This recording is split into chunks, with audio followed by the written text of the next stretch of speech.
బంగారం ఏంటండి మన అమ్మాయికి పెళ్లి వచ్చింది కదా, పెళ్లి చేద్దాం అనుకుంటా, ఏమంటావు? నేనేమంటానండి, అమ్మాయికి అన్ని విధాలుగా నచ్చిన అబ్బాయి దొరికితే తప్పకుండా చేద్దామండి. అన్ని విధాలు నచ్చిన వాడంటే ఏంటట? అమ్మాయికి కొన్ని ఇష్టాలు అంటూ ఉన్నాయి. అబ్బో, ఏంటో ఆ ఇష్టాలు? అమ్మాయి నాకేం చెప్పిందంటే, తను చేసుకోబోయే అబ్బాయికి ఆ నుంచి అహా వరకు అన్ని లక్షణాలు ఉండాలట. ఆ నుంచి అహా వరకు అన్ని లక్షణాలు అంటే ఏంటో? ఏంటయి? అవేంటంటే, అంటే అబ్బాయి అమ్మా నాన్నలకు దూరంగా ఉండాలట. అబ్బో.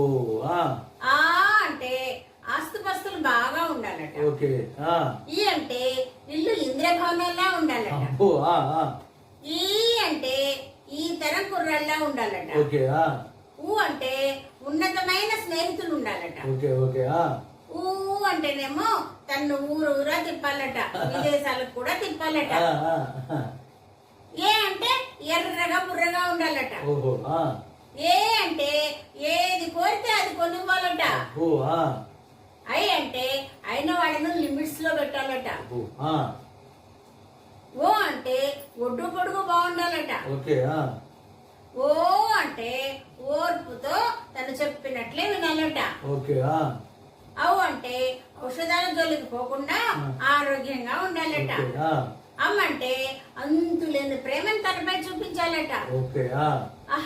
అంటే తనను చూసిన వాళ్ళందరూ ఆహా, ఈ అబ్బాయి ఎంత బాగున్నాడు, వీళ్ళ సంసారం ఎంత బాగుంది అని కుళ్ళుకునేలా ఉండాలట. ఓహో, ఇవన్నీ తీరాలంటే మనం అమ్మాయి పెళ్లి చేసినట్టే.